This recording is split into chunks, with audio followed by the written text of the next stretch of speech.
So for those of you who don't know, there is this fantastic show on television right now called The Legend of Korra.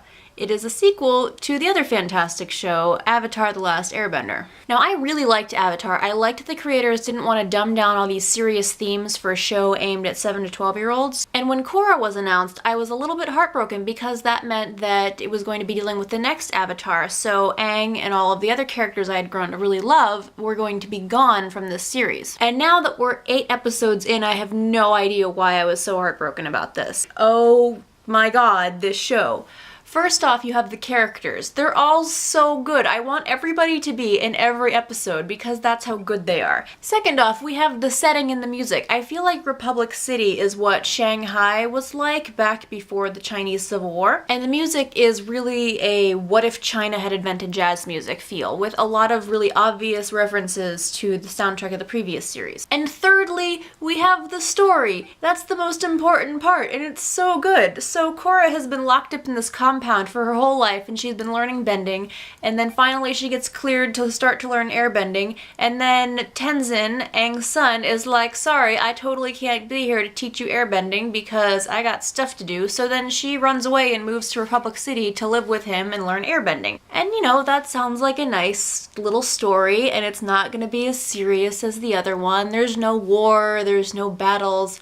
Oh wait, no, because that's totally not what the story is about. The story is about how the city has gone batshit crazy without the Avatar to keep things under control. And we have benders versus non-benders and all the corruption in the city and gangs and politicians and police, and it's crazy. And through all this, Korra somehow has to find her spiritual side and become a master airbender in addition to being a master of all the other elements, and then also deal with all of this stuff in the city. And what I really like about this is, once again, the creators aren't just going to take it easy on the kids watching this show. These are very mature themes that are being explored in this series, the strongest of which are Marxist ideals about equality. There are a lot of really strong parallels between the communist revolutions that happened at the beginning of the 20th century and what's happening in the show. Amon, the villain, is an advocate for equality for all, which means getting rid of bending.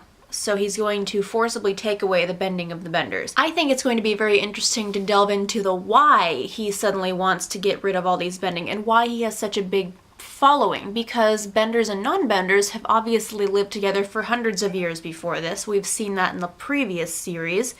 So why? And then there's the political side of things. Tarlok is a waterbender who is a city council member. He represents the Southern Water Tribe, and he uses bullying and intimidation to get everybody else on the council to pass his laws, and they're really eerily reminiscent of McCarthy-era anti-communist laws and Bush-era anti-terrorism laws. Now, the best part about this is there's no clear bias about who's right and who's wrong in this show. Both sides have their really good points and their really bad points. Now, in Amon's case, equality is a good thing.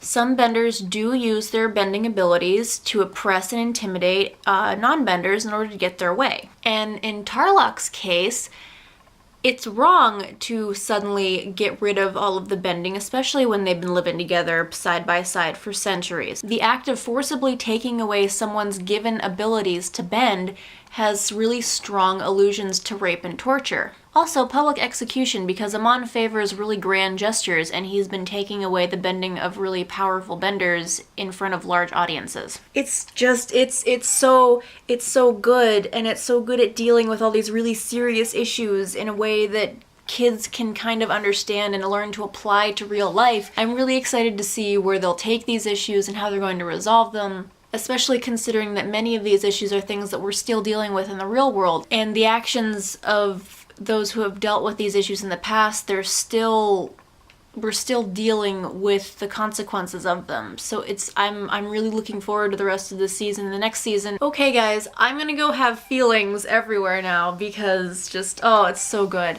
Let me know in the comments what your favorite television show is right now. Thanks for watching. I will see you guys hopefully in the next couple of days or weeks. Okay, bye.